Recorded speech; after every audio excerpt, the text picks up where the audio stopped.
Fala galera, sejam muito bem-vindos a mais um vídeo do canal. No vídeo de hoje a gente vai falar das linhas de lei e da grade planetária. Isso engloba aí um conjunto de 3 alegações, tá certo? As linhas de lei seriam alinhamentos de construções megalíticas que supostamente revelariam algo além, uma natureza subjacente.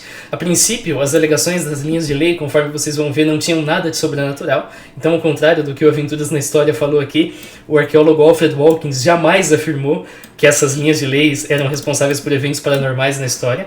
A princípio, esses alinhamentos de construções megalíticas no Reino Unido foram identificados como sendo, segundo o próprio Watkins, caminhos antigos. Watkins nunca fez qualquer tipo de associação sobrenatural desse gênero. Aí, depois das linhas de lei, a gente vai falar um pouquinho a respeito dos vórtices infames ou vórtices do mal, dependendo de como você chama. Seriam 12 pontos na superfície terrestre associados a eventos anômalos. E, pegando já o conceito aqui desses vórtices, a gente vai falar propriamente a respeito da grade planetária, que não é nada mais do que uma extensão desse conceito. Vários dos pontos, inclusive, coincidem conforme eu vou mostrar para vocês. Isso é sempre muito assim, confundido, muito unido. Então, tem gente que chama essas linhas propriamente de linhas de lei, mas a gente vai ver o que é cada coisa propriamente. Aqui, essa é uma reprodução muito boa, um exemplo muito bom para a gente mostrar aqui qual que é o tema. Então, é dito, finalmente, que esses alinhamentos de construções megalíticas foram primeiramente identificados, verificaram que esses alinhamentos de fato existiam, e então vem a hipótese de que esses alinhamentos na verdade seguem, digamos assim, linhas de energia que rodeiam a Terra nesse formato conforme está visível aqui. Então, além de, claro, alinhamentos em outras linhas menores, nós temos essas linhas maiores aqui, que são, nas palavras aqui da hipótese que a gente está analisando, linhas de energia por todo o globo. Inclusive, seria possível então você verificar que várias construções megalíticas antigas, vários sítios arqueológicos ficam alinhados ao longo aqui dessas linhas. Então, esse é o tema do vídeo de hoje. A gente não vai falar propriamente das construções megalíticas, então a gente não vai estudar como que as construções foram feitas, a gente não vai estudar para que elas serviam, a gente vai checar apenas a hipótese de que as construções estão alinhadas ao longo dessas linhas de lei por um motivo e que esse conceito pode ser expandido para então formar uma grade planetária por todo o mundo. Então a primeira constatação, a primeira alegação é de que as construções megalíticas no Reino Unido parecem se alinhar em retas. E essas retas, claro, têm centenas de quilômetros de extensão. A gente não está falando de alguns metros em que tem construções alinhadas. Não, a gente está falando de retas que ocupam centenas de quilômetros. Essa alegação foi feita em primeiro lugar pelo Alfred Watkins na década de 20 e não envolvia nenhum tipo de elemento paranormal. Ele imaginava que essas retas seriam caminhos pré-históricos e somente isso. E claro que essa constatação seria verdadeira. É interessante a gente primeiro checar se essa constatação é de fato verdadeira. Para isso, a gente precisaria de um mapa do Reino Unido com construções megalíticas. Felizmente tem um negócio chamado Overpass, ou OpenStreetMap, que é de onde o Overpass pega as informações, que permite obter justamente esse tipo de informação. Então aqui você pode fazer uma busca, essa busca tem um timeout muito grande, significa que ela não vai expirar, só vai expirar se o server decidir chutar minha bunda. E aqui a gente determina que nós queremos todos os locais, conforme está aqui, do tipo megalítico. Aqui site type corresponde propriamente a sítios arqueológicos, então a gente já está refinando a nossa busca. E a área, claro, é o Reino Unido. Até teriam outros recursos para a gente fazer, mas eu achei melhor usar o próprio Overpass porque é a ferramenta apropriada para isso, digamos assim. Então aqui ele vai fazer a chamada do Overpass, isso normalmente demora um pouquinho, e o resultado então vai ser isso aqui. A gente vai ter o Reino Unido, claro, com os diversos pontos aqui correspondentes a construções megalíticas. A gente pode vir aqui em Export, e aí a gente faz o download do arquivo. Vai vir no formato, não sei qual que seria a pronúncia disso aqui, é um JSON, só que DIO, então DIO-JSON, eu acho. Mas enfim, vai vir nesse formato. Esse formato, ele é mais interessante se você renomeia para TXT. Então o que eu fiz foi basicamente baixar os arquivos, então converter cada um deles para TXT, mais especificamente está nesse arquivo de texto aqui, Stone UK. Então aqui a gente tem propriamente os dados que nós pegamos. Então, dentre eles, o que interessa para a gente é coordenadas. Então aqui a gente tem várias entradas nomeadas coordenadas e aqui a gente tem números. Então você pode pegar um desses números, jogar lá no Google e checar o que esses números correspondem. Então vem aqui numa nova guia, pega o número, depois pega o outro número, claro que você vai ter que inverter desse jeito aqui, vírgula, dá um Enter, então você já vai ser levado para um certo local. Aí você vai nesse local, muda aqui para visão em camadas e você já vai verificar que está aqui. Aqui a gente tem um certo sítio arqueológico, uma certa construção megalítica, conforme está marcado. Geralmente o OpenStreetMap é até mais adequado que o Google Maps, então vamos lá no OpenStreetMap.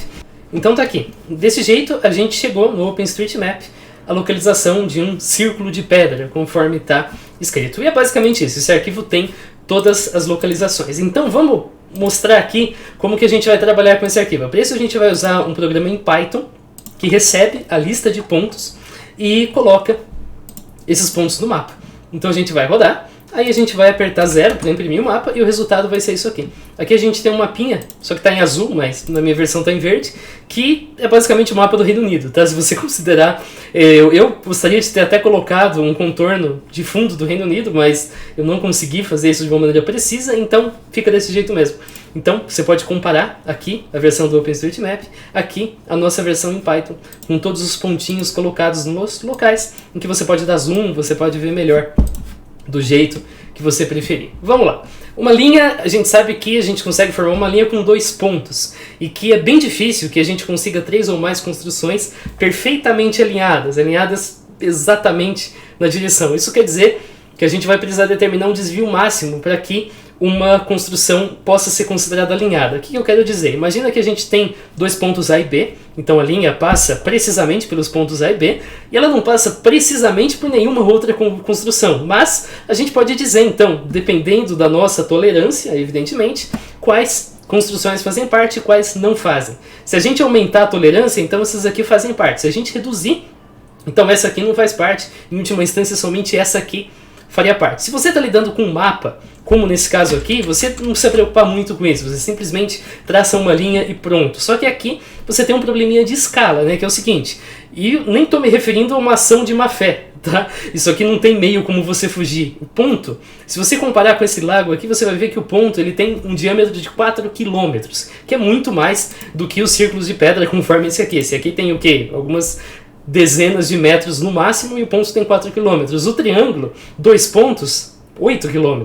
Então, os pontos são bem grandes e, portanto, é relativamente fácil de você dar a ilusão de que você tem um alinhamento perfeito, mesmo quando na prática o que você tem é um negócio assim. Então, para saber quanto que essa tolerância é ideal, eu decidi pegar aqui um mapa de linhas de lei no Reino Unido.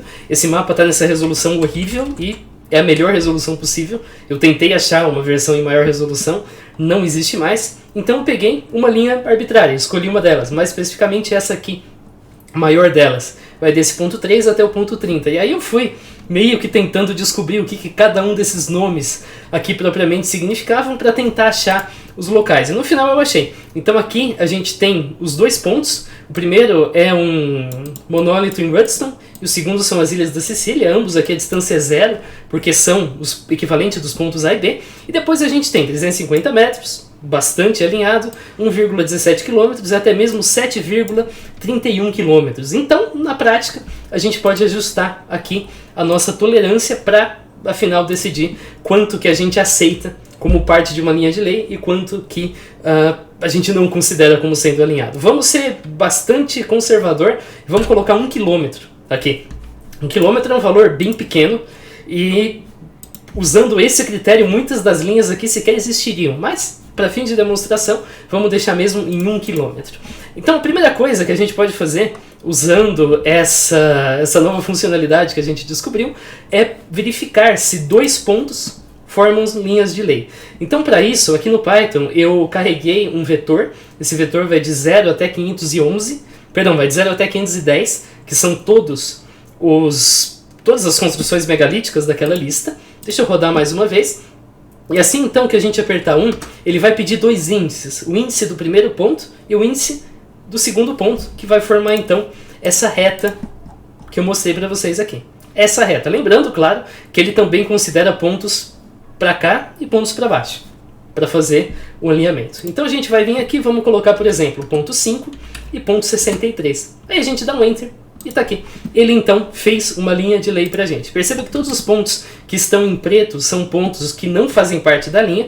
E perceba que os pontos em vermelho são os pontos que fazem sim parte da linha. Deixa eu dar zoom e aqui você vai conseguir ver então que os pontos estão alinhados. A gente tem 1, 2, 3, 4. Aqui parece que tem 2, 5, 6, 7. Portanto, nós acabamos de conseguir uma linha de 7 pontos com a tolerância de 1 km. Ou seja, se eu pegar uma régua aqui entre aqueles dois pontos que formaram essa linha, que deram origem a ela, traçar e medir a distância desses demais pontos, a distância máxima da linha vai ser 1 km, que é um valor muito mais preciso que o valor daquele mapa que eu mostrei para vocês.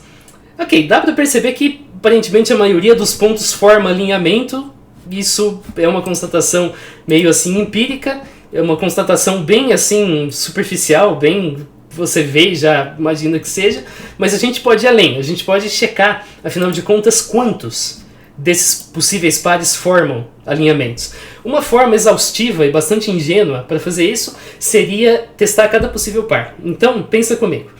A gente tem, para o primeiro candidato, 511, para o segundo, 510, a gente vai dividir por 2, porque AB e BA é exatamente a mesma coisa, e aí a gente vai checar a distância de cada um dos pontos restantes, dos 509 pontos. Isso dá 66 milhões de iterações. Esse negócio iria demorar pra caramba, seria muito extenso e não valeria a pena. Especialmente porque a gente vai fazer testes com outros conjuntos daqui a pouquinho. Então, sem chance da gente testar todos os possíveis. Uma forma mais simples é análise por amostragem. Para isso, a gente vai selecionar uma quantia diminuta de pares para serem analisados. Aqui eu falei 100, mas a gente vai fazer com 1000. Eu percebi que dá até para fazer com 1000. Então, a gente vai pegar 1000 pares de pontos de maneira aleatória. A gente vai sortear desses 66 milhões, 1000 desses pares. Então, para cada um desses pares, desses 1000 pares, aí sim a gente vai checar contra os 509. Na prática, a gente vai ter, então, aproximadamente 511 mil iterações. Isso é muito melhor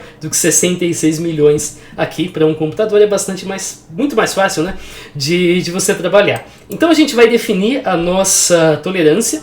Para isso a gente vai usar tolerâncias de 7, 5, 3, 2 e 1 km, conforme está indicado aqui. E aí sim a gente vai rodar o nosso algoritmo e a gente vai ver dos 1000 pares que a gente testou, quantos deles formam linhas de lei e quantos deles não formam. Então eu vou dar um exemplo aqui usando 5 km de tolerância. Então para isso eu vou iniciar aqui o programa e aí eu vou apertar a opção 2, checar N linhas de lei candidatas. Ele vai perguntar quantas tentativas, a gente quer fazer 1000 tentativas, dá um Enter.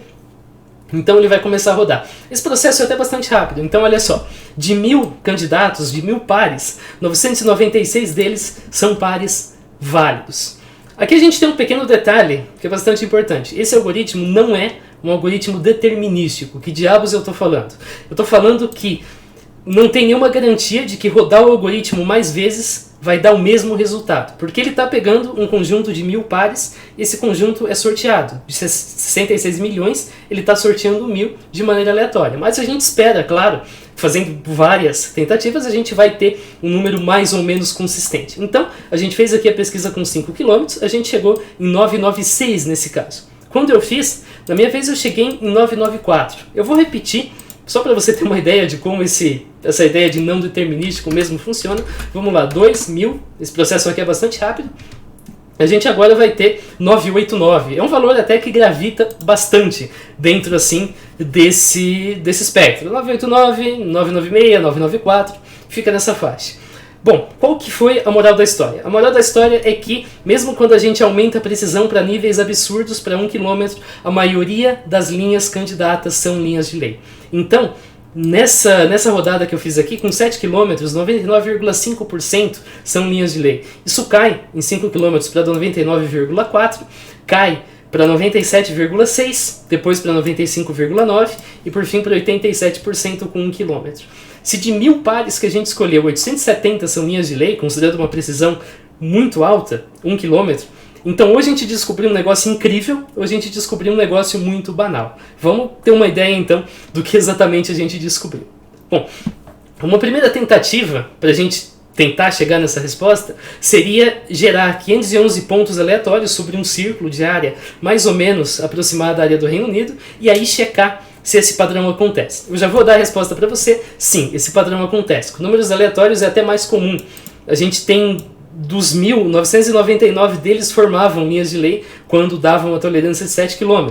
E quando a gente baixava para 1 km, 80% deles formavam linhas de lei. Uma segunda possibilidade, convenhamos, essa possibilidade é muito mais legal, a gente pode usar o OpenStreetMap mais uma vez para fazer outros tipos de filtros. Então a gente pode procurar, por exemplo, por restaurantes de fast food, por cachoeiras, por bancos, por arenas esportivas, por pizzarias, por igrejas. E aí sim, a gente pode checar dessa distribuição de pontos, quantos deles formam linhas de lei. Eu vou poupar vocês de rodar cada uma dos pedidos aqui, mas vamos pegar, por exemplo, pizzaria. Pizzaria, eu tenho um arquivo de texto aqui com as coordenadas. Então, para isso, a gente vai renomear aqui para pizza.txt e aí a gente vai rodar. Então, a gente vai apertar para imprimir o mapa desse jeito.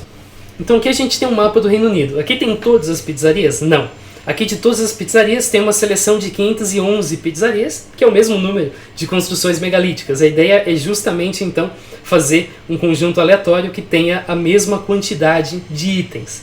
E aí, a gente agora, carregando o conjunto das pizzarias, a gente pode finalmente, vamos colocar aqui a distância mínima, por exemplo, para 7 km, gerar as linhas de lei candidatas do mesmo jeito, usando o conjunto de pizzarias. Vamos fazer 1000 tentativas e agora sim a gente então vai ter um valor. Nesse caso aqui, a gente teve 997 rodando o algoritmo.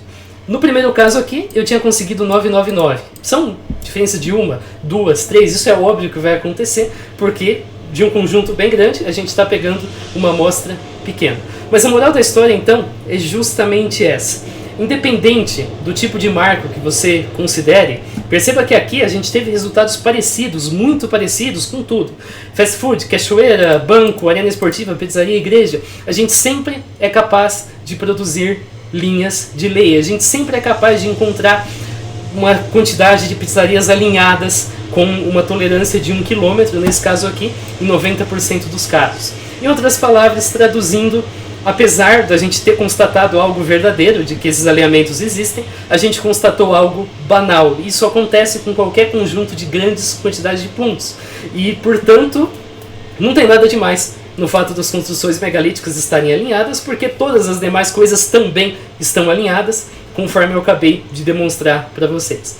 Agora, é claro que a gente não está dizendo que esses alinhamentos aqui não são alinhamentos propositais. Não, esses alinhamentos de construções megalíticas são sim propositais, mas eles acontecem dentro de algumas centenas, dezenas de metros e não dentro de quilômetros, conforme eu tinha mostrado para vocês aqui. Esses alinhamentos de construções megalíticas são completamente acidentais. Esses alinhamentos aqui, por outro lado, que acontecem dentro de uma mesma construção, é óbvio que eles são propositais. Vamos lá. Será que você vive numa linha de lei? Será que você vive no encontro de uma linha de lei? Vamos abordar a respeito disso. Watkins, claro, jamais fez qualquer tipo de alegação sobrenatural sobre as linhas, mas movimentos posteriores afirmavam que os locais situados numa linha de lei ou nas intersecções de linhas de lei são propensos a eventos extraordinários. Então, a gente pode adaptar nosso programa para saber se um certo local está numa linha de lei ou se ele está no encontro de mais de uma linha de lei. Como que vai ser o algoritmo? O algoritmo é assim, você vai pegar uma posição, que é a posição que você quer saber, portanto seu ponto A, e aí você vai considerar todos os possíveis candidatos de pontos B. São 511 construções megalíticas, portanto são 511 candidatos. Para cada candidato, você vai checar se nessa linha tem pelo menos mais 2 construções megalíticas a menos de 1 km. Nesse caso aqui, 1 km. Se sim, então o local fica numa linha de lei. Se tem mais de 2 linhas, então, portanto, o local fica numa intersecção de linhas de lei. Uma intersecção é justamente quando 2 linhas se encontram. Esse algoritmo também, claro, evita que a mesma linha seja considerada. Então, por exemplo, x é o ponto. Vamos pensar x AB e xBA. Isso para o algoritmo seriam 2 linhas, mas eu coloquei ali um truquezinho para eliminar essa possibilidade e, portanto, a gente sempre ter linhas diferentes. Então vamos fazer um teste. Para isso a gente vai carregar uma coordenada qualquer. Eu peguei uma coordenada do Reino Unido. Se você testar com coordenada de fora, provavelmente não vai dar tão certo, porque não tem os dados de fora, mas se você colocar os dados de fora, colocar outras construções megalíticas em outros lugares, você também vai ter o mesmo tipo de alinhamento. Isso vale para qualquer lugar que eu estou mostrando aqui, não só para o Reino Unido. Então a gente carrega aqui a nossa coordenada, as coordenadas de um local qualquer que que a gente quer saber se tem linha de lei, e a gente roda desse jeito, e a gente aperta a opção 3. Ele já vai produzir pra gente muito bonitinho um mapa. Esse mapa tem 3 linhas de lei. Ele tem uma linha marcada em pontos verdes aqui, alinhadas, uma linha marcada em pontos azuis e uma linha marcada em ponto vermelho. Ou seja, o local está na intersecção de 3 linhas de lei. Só 3? Não. O local está na intersecção de outras 41 linhas de lei, conforme está descrito aqui. O algoritmo encontrou 41 outras linhas, mas ele não desenhou pelo bem da nossa sanidade mental, porque é difícil de ver 41 pontos se encontrando. Mas enfim, mais uma vez, a primeira aparência que a gente tem é de que todo lugar parece ser uma linha de lei, uma intersecção de linhas de lei também. Então a gente faz o seguinte teste: a gente pega 1000 pontos de diversas formas, por exemplo, 1000 fast foods aleatórios, 1000 cachoeiras aleatórias, 1000 bancos aleatórios, 1000 pizzarias, etc. e verifica se esses locais são sim ou não linhas de lei. E qual que é o resultado? 100%. Em todos os casos, 100% dos testes estavam em uma linha de lei e também em 3 linhas de lei. Então todo local está numa linha de lei e todo local está na intersecção de uma linha de lei. O que isso quer dizer? Quer dizer de que qualquer lugar você vai ser capaz de encontrar um alinhamento de pelo menos 3 retas que passam por construções megalíticas, considerando essa diferença de apenas 1 quilômetro. Vamos mudar aqui e vamos colocar mais uma vez pizza. Eu só vou rodar rapidinho para vocês verem como isso funciona. Então a gente muda aqui para pizza, a gente deixa a nossa distância mínima de 1 km e aí a gente marca então a opção 4, checar se N pontos aleatórios estão em ao menos 3 linhas de lei. Aí a gente deixa para rodar. Isso aqui demora um pouquinho. Aqui para cada ponto eu fiz diferente, eu não calculei quantas tem para cada ponto, eu parei em 3, assim que chegou em 3 eu falei vai adiante, porque senão a gente fica até amanhã, e ele vai ficar rodando e está aqui. 1000 pontos estão em uma linha de lei, 1000 pontos estão em pelo menos 3 linhas de lei. Então, em outras palavras, isso é mais uma vez banal. Se todo local está em linha de lei, então se tem um fenômeno anômalo acontecendo aqui, tem uma casa assombrada, é porque a casa está em linha de lei? Não, toda casa está em linha de lei. Aliás, está aqui uma dica: se você é corretor de imóveis, diz para o seu cliente que a casa está numa linha de lei. Isso faz tanto sentido quanto dizer que a casa tem telhado.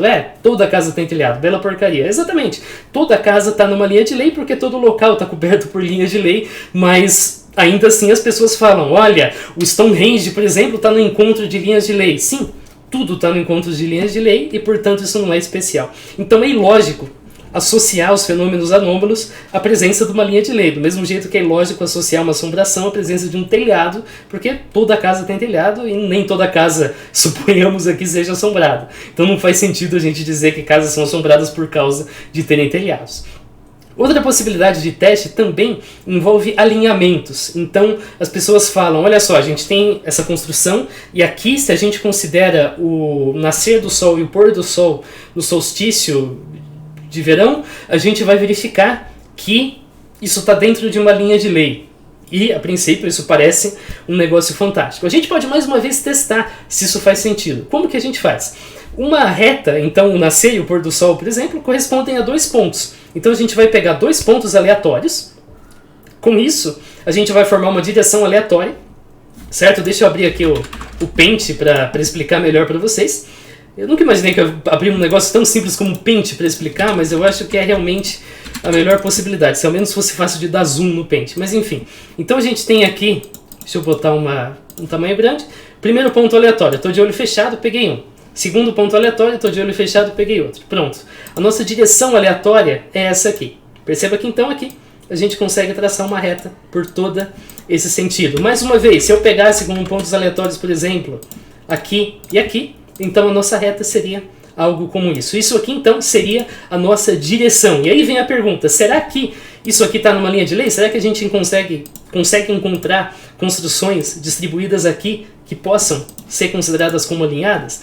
Quais são os resultados? Os resultados não são tão assim, digamos, tão visíveis quanto nos que a gente já viu, mas mesmo assim, no pior dos casos, que foram os fast foods ou as arenas esportivas, mais da metade das direções escolhidas estão em linhas de lei. Construções megalíticas, 73%, igrejas, 66%, arena esportiva, 52%, pizzaria, 56%, banco, 63%, cachoeira, 80%, fast food, 55%.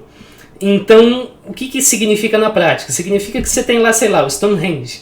Aí você pega uma direção aleatória. no Stonehenge. Você tem uma chance bem alta de que essa direção aleatória vai corresponder a uma linha de lei. Se você tem a liberdade de escolher direções particulares, então você testa uma direção, se essa direção não serve, você testa outra, se essa não serve, você testa outra, e assim por diante. É muito fácil de que eventualmente você vai encontrar uma construção que corresponde de fato a uma linha de lei. Se você fizer isso com fast food, vamos fazer uma conta bem rápida aqui.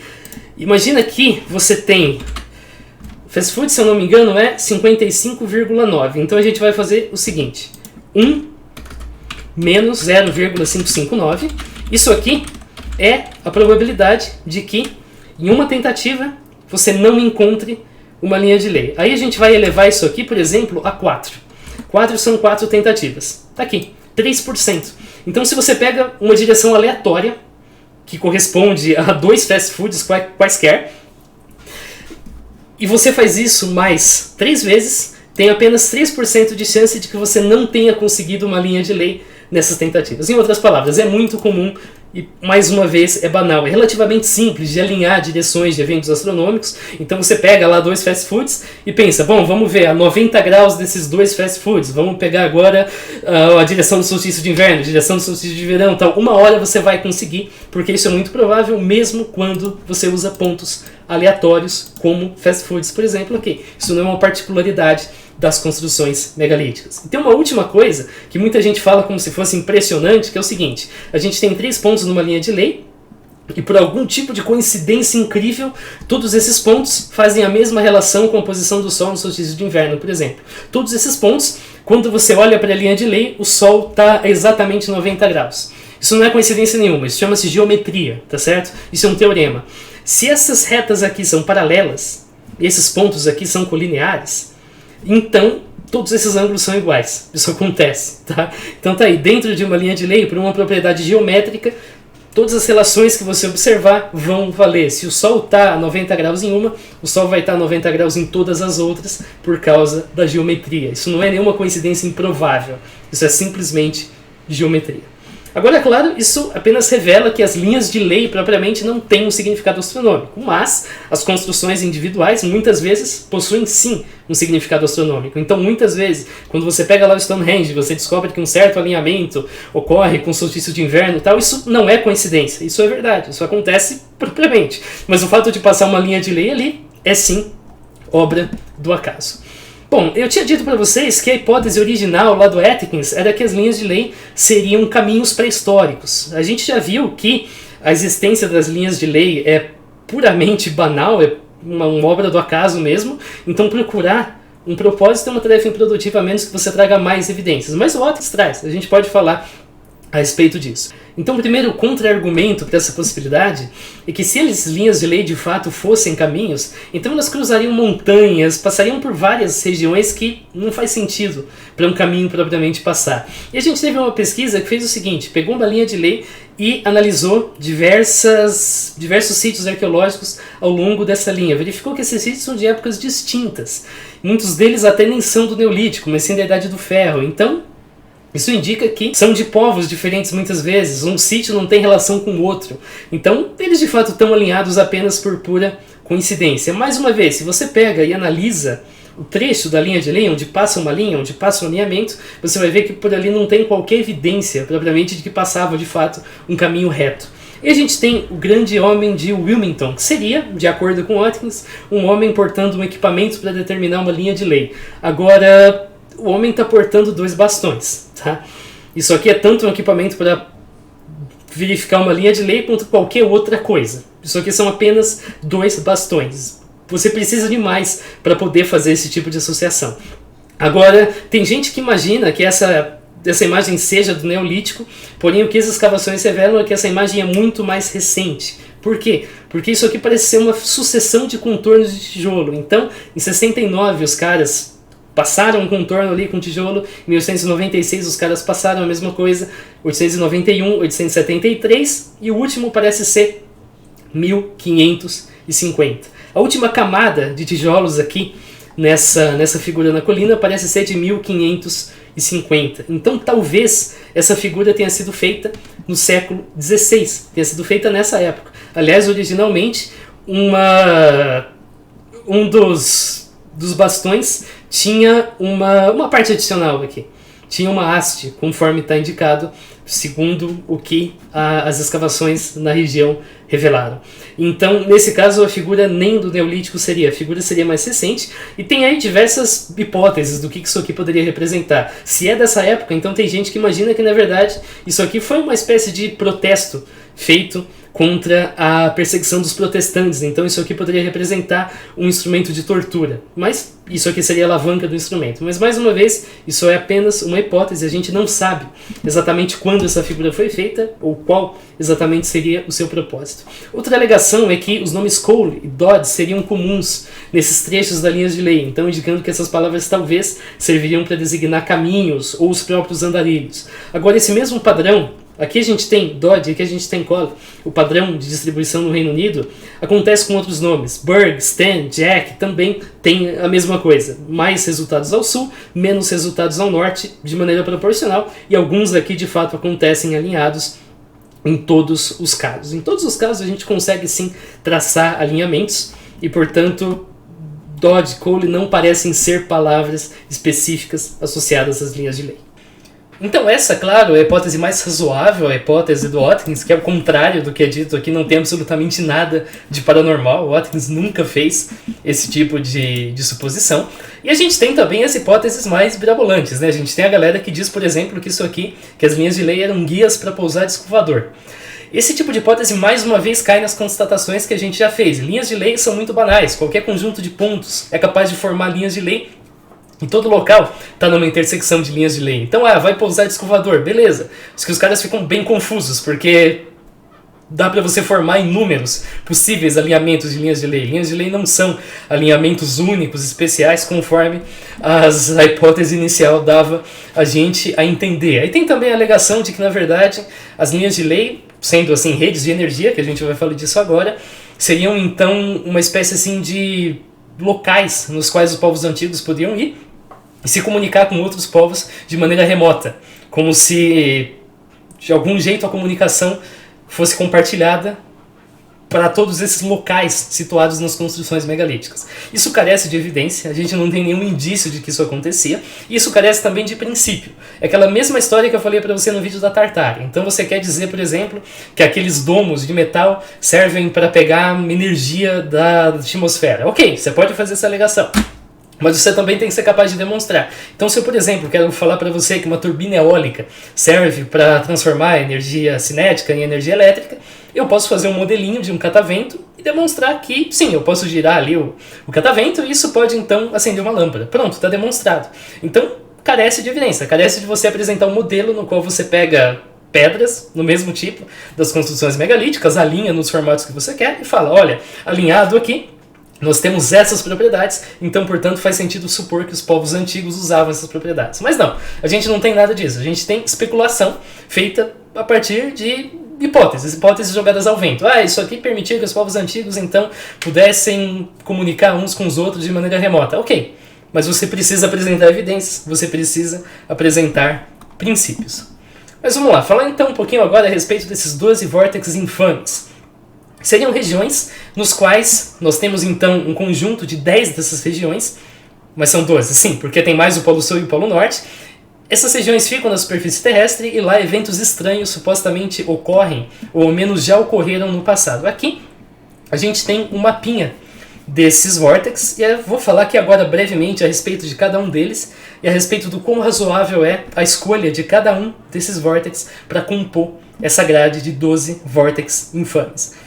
Então, vamos começar aqui falando a respeito do 3, que é uma escolha bastante razoável, tá? Um dos vórtices é o Triângulo das Bermudas. Beleza, o Triângulo das Bermudas é de fato uma região bastante famosa, onde você tem naufrágios, desaparecimentos, etc., que são reportados. Então, ok, é cabível que você coloque um pontinho aqui no Triângulo das Bermudas. Mas você não colocou só um pontinho, você colocou outros 9 pontinhos. Vamos verificar então, com base nessa escolha do Triângulo das Bermudas, o quão razoável isso é ou não. Então a gente tem um dos pontos como o Mohenjo-Daro, não sei se a pronúncia é essa, que é uma das maiores cidades da civilização do Vale do Indo. A civilização do Vale do Indo entrou num declínio súbito em meados de 1900 a.C. A cidade, portanto, foi abandonada, assim como todas as demais. Isso é um tanto misterioso, claro, mas várias outras civilizações já passaram por declínios súbitos. Tem, de fato, uma sepultura em massa nesse local, inclusive chamado Monte dos Homens Mortos, mas também existem locais semelhantes em outros pontos do globo. E esses locais não estão na lista, então isso aqui parece, assim, um pouco desproporcional. Ok, você vai colocar esse ponto, mas por que você vai colocar esse ponto em específico e não outros pontos que são equivalentemente importantes na mesma medida que esse ponto? É a mesma coisa do segundo ponto. Aqui a gente tem um vulcão submarino no Havaí que por alguma razão foi escolhido. Ok, tem um vulcão ali e ele faz parte dos vórtices maus, dos vórtices infames. Mas, ok, você tem 23 outros vulcões ativos submarinos no mundo e por alguma razão eles estão fora dessa lista. A gente não tem esse local como um local conhecido, famoso de naufrágios, de quedas de aeronaves, de eventos paranormais. A gente pode ter 1 ou 2 casos, e convenhamos, o mundo inteiro está cheio de locais em que 1 ou 2 casos estranhos acontecem, mas ali não é nenhum tipo de local em que temos concentração desse tipo de coisa. Então esses pontos são os pontos vermelhos, olha só. Eu coloquei aqui um ponto na região ali do Vale do Indo, e coloquei também um ponto vermelho aqui nesse vulcão submarino do Havaí. Vamos dar uma olhada então em quais são os próximos. O ponto 4 é descrito como uma ruína megalítica na Argélia. Aí a gente pega aqui um mapa desses 12 vórtices e a gente encontra aqui um ponto na Argélia, só que não tem ruína megalítica nenhuma nesse ponto aqui. Isso aqui é o deserto. A gente não tem nada indicando nenhuma ruína megalítica aqui. E a Argélia propriamente não é um local conhecido por ter qualquer tipo de ruína megalítica importante, digamos assim. A Argélia não é especial nesse sentido. Não é como se tivesse, sei lá, no Stonehenge, por exemplo. Beleza, o Stonehenge seria justificável, como a Ilha de Páscoa, que também está na lista, vai ser. Mas a Argélia não. A Argélia não tem nenhuma razão especial para isso ser colocado lá. A gente tem uma versão aqui que menciona as ruínas megalíticas na Argélia, ao sul de Timbuktu. Beleza, só que a gente tem um pequeno probleminha com esse nome, né? Timbuktu, conforme você pode perceber, fica no Mali. Aqui é Timbuktu, olha só. E qual que é o problema? O problema é que o Mali já está ao sul da Argélia. Qualquer ponto ao sul de Timbuktu não fica na Argélia com certeza. Tá? Então, já mostra que essa informação está completamente errada. Não existe nenhuma ruína megalítica ao sul de Timbuktu na Argélia, porque a Argélia fica ao norte de Timbuktu, ou Tombuktu, conforme está descrito. Quinto ponto seria o Mar do Diabo no Japão. Beleza, ali de fato é uma região em que a gente tem desaparecimentos de barcos. Justo. Ponto 6 seriam estruturas megalíticas no Zimbábue. Isso, mais uma vez, é uma escolha bastante genérica e é uma região que não é particularmente de destaque em termos de ruínas megalíticas. O ponto 7 é a Ilha de Páscoa. E, de acordo com o mapa, tanto a Ilha de Páscoa quanto o Zimbábue estariam na mesma latitude, conforme está descrito aqui. Agora você pode ver claramente, e esse mapa aqui já faz o trabalho para demonstrar para a gente que isso é falso. Aqui, a gente tem a Ilha de Páscoa. A Ilha de Páscoa eu entendo, beleza, é um ponto válido para você colocar aí no seu mapinha. Só que a Ilha de Páscoa está nessa latitude. O Zimbábue, ele está numa latitude mais ao norte. Perceba que esse ponto azul está na mesma latitude desse ponto azul, e esse ponto azul já está ao norte da Ilha de Páscoa, e ainda assim ele está ao sul do Zimbábue. Então é mentira isso que está na imagem aqui. Você não pode colocar a Ilha de Páscoa e o Zimbábue na mesma latitude, porque eles simplesmente não estão. E o ponto onde, se você considera a Ilha de Páscoa, isso aqui vai parar, é no meio do mar. Simplesmente no meio do mar.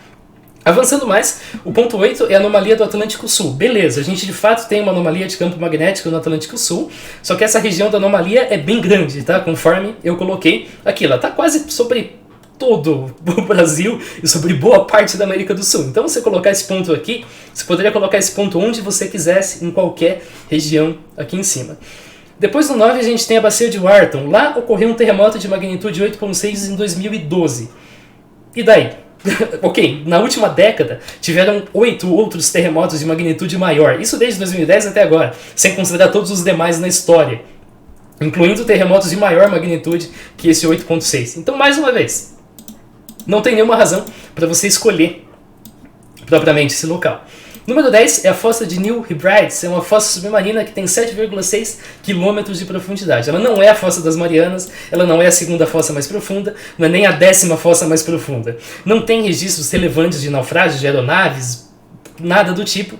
Mais uma vez, não parece nenhum motivo para você escolher esse ponto. Os outros dois, claro, Polo Sul e Polo Norte. Qual que é a moral da história? A moral da história é que você está cheio de pontinho vermelho. Na prática, você tem esses 3 pontos aqui, e aqui você consegue traçar uma linha, isso é óbvio, E aqui você sempre vai achar um ponto na mesma latitude, porque isso aqui vai até o Equador, tá certo? Isso aqui vai até lá em cima. E os demais pontos não tem nada propriamente de especial aqui. O que mais parece é que você primeiro traçou a linha, considerando, claro, o Triângulo das Bermudas, o Bar do Diabo e assim por diante, e depois você foi pegar onde os seus pontos tinham caído, e aí você procurou alguma justificativa relevante para a sua lista ficar coesa, para não parecer que você só simplesmente escolheu locais arbitrários no mapa. Mas na prática tudo indica que sim, foi isso que aconteceu. Você montou primeiro, eu poderia desenhar, sei lá, um pentagrama aqui em cima do mapa, e aí falar, olha, esses aqui são os meus 12 vértices, 12 não, né? Meus 5 vértices, as 5 pontas do pentagrama, e aqui tem isso, aqui tem aquilo lá, porque eu escolhi as justificativas depois. E é verdade. Ainda mais fazendo um ponto tão grande, em qualquer lugar do mundo que você tacar aqui, você vai encontrar alguma coisa especial, entre aspas, assim. Que, claro, quando você considera as demais coisas especiais que existem no mundo, ela perde absolutamente toda a relevância. Sem contar, claro, esses absurdos aqui de latitude, como Ilha de Páscoa e Zimbábue na mesma latitude. Isso não acontece. Não existe uma linha paralela ao Equador que passe tanto pela Ilha de Páscoa quanto pelo Zimbábue. Se você quer uma linha assim, então ela deixa de ser paralela ao Equador. E a linha que ele traçou aqui é paralela ao Equador. O Equador está exatamente aqui. Ok, a partir desses 12 vórtices infames surgiu então a ideia de grade planetária. É uma proposta mais recente, é uma proposta bem menos banal, porque perceba que aqui não dá para dizer que todo ponto está na grade, não, aqui a gente tem uma grade bem especial, mas a ideia da grade planetária, então, é pegar esses 12 vórtices, perceba que vários desses aqui são iguais, Triângulo das Bermudas, aquele local na Argélia, o Zimbábue, aí aqui a gente tem então a Ilha de Páscoa, a anomalia do Atlântico Sul, aqui nós temos o Vale do Indo, aqui nós temos o Mar do Diabo, aqui nós temos o Havaí, e assim por diante, e a partir disso traçar também mais algumas linhas, formando um padrão simétrico, também mesclando aí alguns conceitos de sólidos, conhecidos desde a antiguidade. Vamos falar então um pouquinho disso, porque toda essa ideia de grade planetária é embasada na noção de que os povos antigos já conheciam isso, já estudavam isso, então, portanto, a gente deveria levar a sério por causa disso. Para isso, claro, são pegos artefatos, em particular, que são privados de contexto, e esses artefatos indicam que os povos antigos gostavam de estudar padrões abstratos, geométricos, inclusive sobre esferas, e então conclui-se que os povos estavam procurando por uma grade de energia planetária. Mais uma vez, isso é um salto para a conclusão tremendo. Você pega apenas a semelhança visual, você desconsidera todos os demais conceitos, você ignora explicações mais simples e pula para a conclusão que você quer. Eu consigo fazer isso com qualquer outra conclusão que eu quiser, e as minhas conclusões, obviamente, não vão ser válidas. O primeiro desses artefatos são essas coisinhas aqui. Isso aqui são bolas de pedra talhadas, que são basicamente esculpidas com diversos padrões. E é verdade que essas formas aqui parecem uma grade planetária, do mesmo jeito que aquelas pinturas lá dos Montes Urais pareciam moléculas orgânicas e no final eram simplesmente instrumentos de caça e pesca. A questão é, se você considerar as demais bolas que existem, você vai ver que muitas delas sequer são esféricas. São simplesmente trabalhos que esses povos antigos de fato faziam na pedra e o objetivo era justamente arte, era justamente talvez uma das primeiras ocorrências de pensamento abstrato por parte de povos antigos, porque isso aqui é bem antigo mesmo, isso aqui é do período neolítico. É difícil da gente saber para que essas pedrinhas serviam propriamente. Tem gente que imagina que isso aqui eram oráculos, então você jogava no chão e via em que ponto parava. Tem gente que imagina que isso aqui era simplesmente arte mesmo, que isso aqui eram armas, então você podia fazer uma boladeira com isso, ou que eram pesos para usar na rede de pesca. A gente não tem muito como saber a função, mas não tem nada que indique que isso aqui era um estudo no formato da Terra e de uma grade planetária. Outra estrutura, isso aqui a gente até pode fazer um vídeo sobre, porque é um assunto muito legal, é o dodecaedro romano. São pequenos objetos com esse estilo aqui, a gente já achou vários deles, e ninguém sabe muito bem para que esse negócio servia, porque a gente não tem nenhum texto descrevendo para que esse raio de dodecaedro, afinal, servia. Eles datam dos séculos 2 ao 4, eles já foram encontrados entre moedas, então isso indicava que talvez eles fossem objetos de valor, ou que talvez eles tivessem alguma função para moedas. Eles já foram encontrados também com alguns resquícios de cera, indicando que talvez pudesse ser usado para colocar vela, alguma coisa do gênero. E uma hipótese é que isso aqui tinha uma função de medição, então você poderia observar um objeto à distância, usando esses dois buracos, que são de tamanhos diferentes, e aí, portanto, através de uma fórmula, você consegue estimar a distância L que você está de um certo objeto, conforme está aqui, a partir de como que esse objeto vai se alinhar dentro desses dois buracos que foram colocados aqui. Esse é um uso bastante funcional, bastante prático para isso, mas na prática são hipóteses. A gente não sabe para que isso serve, e dizer que isso aqui serve para grade planetária tem tanto peso quanto dizer que isso serve para, sei lá, medir diâmetro de rola. Tá, coloca lá e vê se está no diâmetro. Eu posso inventar isso se eu quiser, mas isso não tem peso nenhum. Isso é simplesmente uma hipótese tão vazia quanto qualquer outra hipótese mirabolante, por exemplo, um desenho de grade planetária. O último artefato, então, é o mapa de Piri-Reis. Esse assunto, se você acompanha o canal, você já sabe. As pessoas aqui, então, falam que o mapa de Piri-Reis teria sido feito com base em manuscritos da Biblioteca de Alexandria. Isso é mentira, a gente demonstrou no meu vídeo a respeito, você pode assistir se você quiser.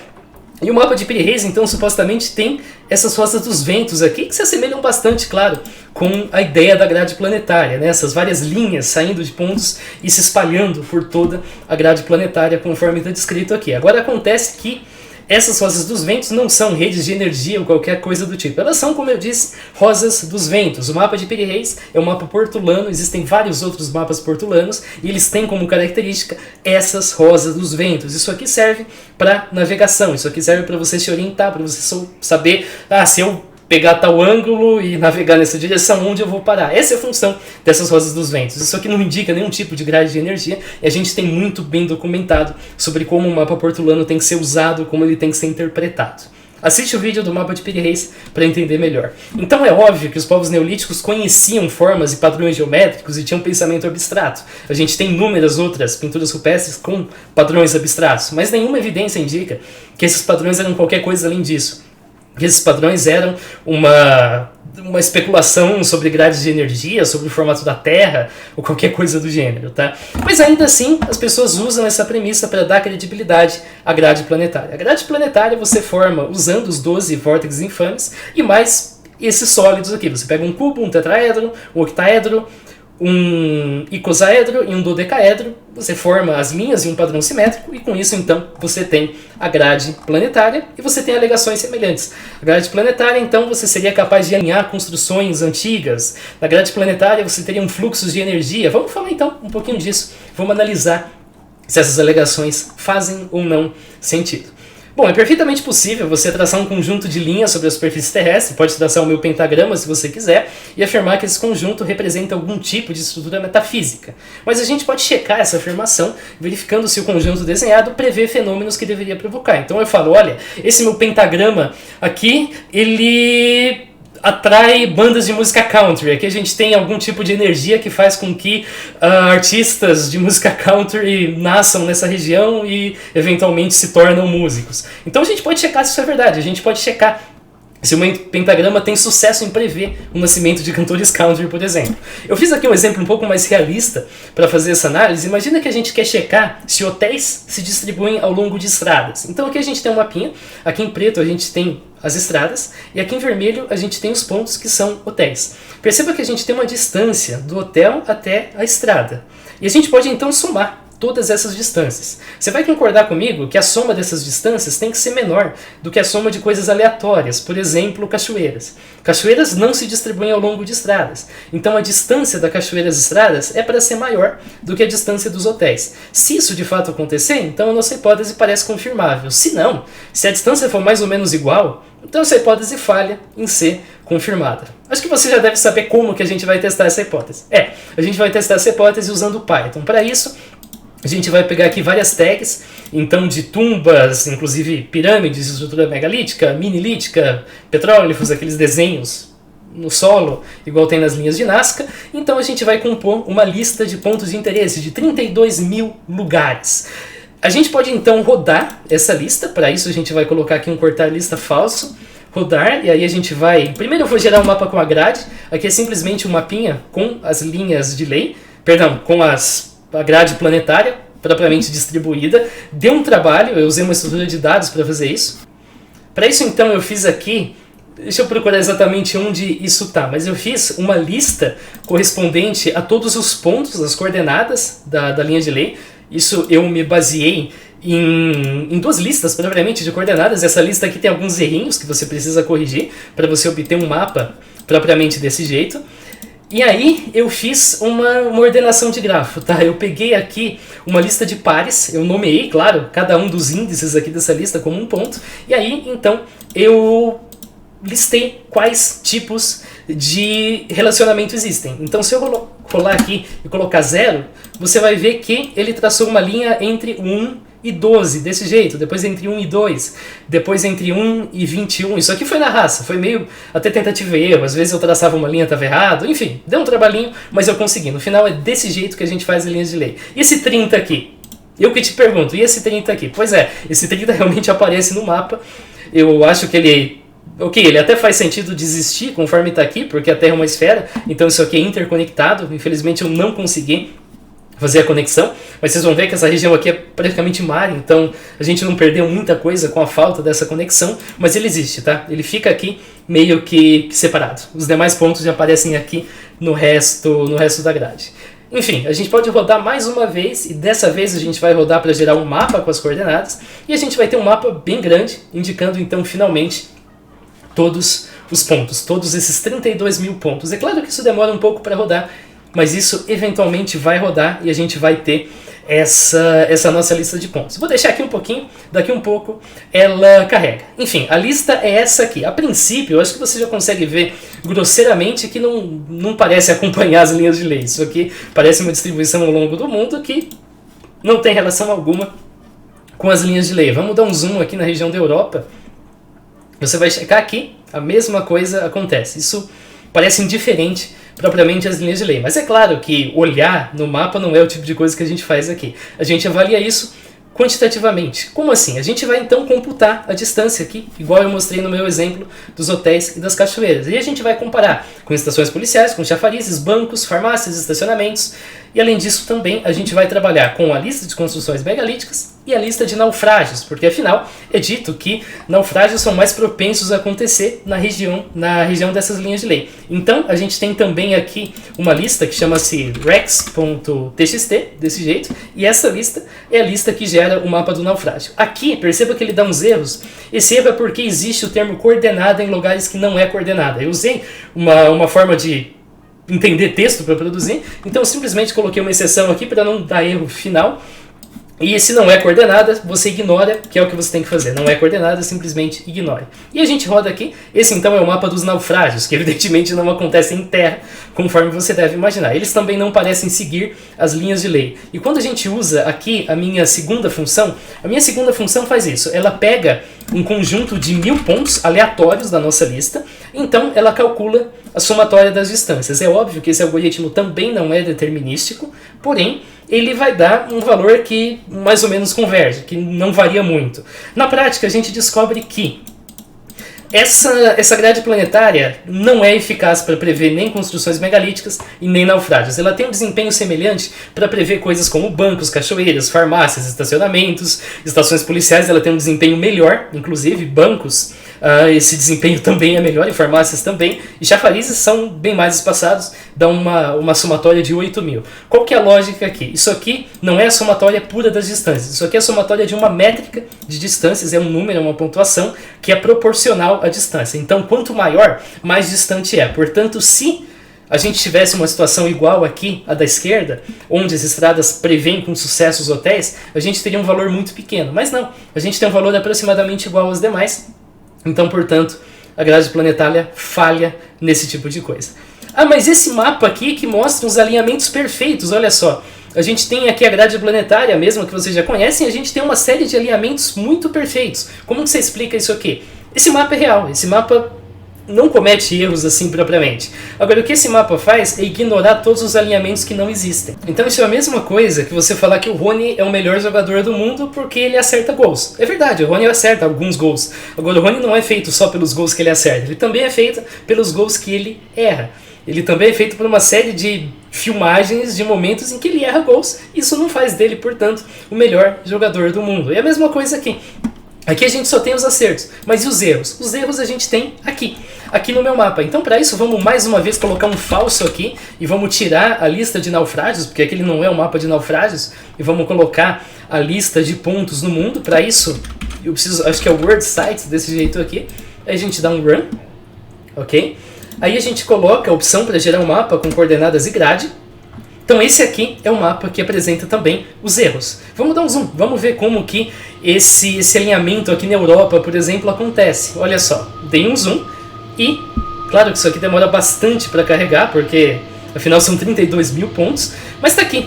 Ao passo em que existem alguns pontos alinhados, assim como, honestamente, existem pontos alinhados para quase qualquer reta paralela que eu traçar, já falei muito disso, existem um monte de pontos que não estão alinhados. É claro que o seu mapa não vai colocar a imensidão de pontos que existem aqui em Portugal, portanto fora da linha, ou a imensidão de pontos que existem nessa região. Porém existem, olha só. Tá cheio de ponto fora do alinhamento que esse mapa não considera. Assim é muito fácil, óbvio que assim é fácil acertar, porque você tem uma infinidade de pontos do mundo e aí você consegue, claro, formar. Se fosse o meu pentagrama, você também conseguiria, porque alguns pontos, por mera obra do acaso, vão coincidir com praticamente qualquer linha, tá certo?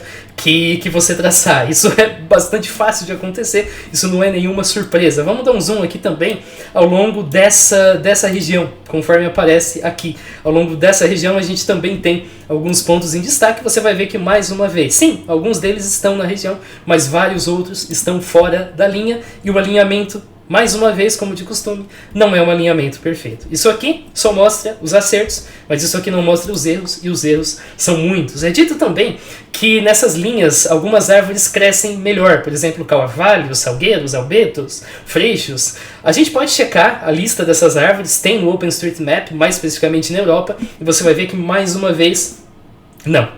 A grade planetária e as árvores parecem ser dois critérios totalmente independentes. Não parece ter correlação entre as duas. Bom, será que tem padrões físicos nessa forma? É dito então, claro, que parecem existir padrões. Algumas versões dizem anomalias espirituais, energéticas, magnéticas e assim por diante. A gente tem duas categorias de alegações. A primeira delas é de termos como espiritual. Espiritual é um termo totalmente desconexo de um fenômeno físico, então não tem uma definição precisa do que seria um fluxo espiritual. Então o leitor tem que criar a sua própria definição. Isso é péssimo para você definir uma coisa. Ah, uma coisa é um capacitor metafísico espiritual quântico. Ok, falei um monte de termos que podem significar absolutamente qualquer coisa no mundo, porque nada disso tem uma definição precisa dentro do assunto que eu estou lidando. É a mesma coisa que acontece aqui. Então isso é muito ruim para isso.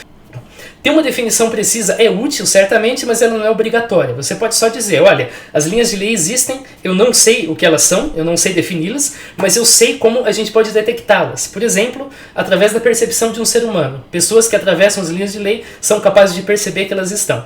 É muito fácil de você chegar num cara e falar, olha, eu vou te levar numa linha de lei agora, vou te levar na grade planetária e você vai me dizer o que você vai sentir. Não é assim que a gente faz um estudo. Um estudo é, fecha os olhos do cara, dá um jeito do cara não saber onde ele está, passa numa grade planetária, não passa numa grade planetária e deixa o cara falar sem saber. Faz um estudo controlado por placebo e assim, claro, você pode checar se existe algum tipo de local, algum tipo de sensação que a pessoa pode ter nessas regiões. Infelizmente não tem estudos a respeito, só pessoas que depois de visitar o local sabendo o que eles são, falam das coisas. Isso pode ser feito placebo, pode ser sugestão, a gente não vai saber a menos que um estudo do gênero exista. E a gente tem outras alegações que envolvem termos físicos. Aqui a gente tem, por exemplo, o charlatanismo, então lá o meu capacitor quântico, capacitor é uma coisa bem definida na física, mas o meu negócio não é um capacitor nesse sentido, quântico também é, mas o meu negócio também não é quântico nesse sentido. Eu estou simplesmente apropriando termos. Isso é uma prática muito desonesta, porque dá a ideia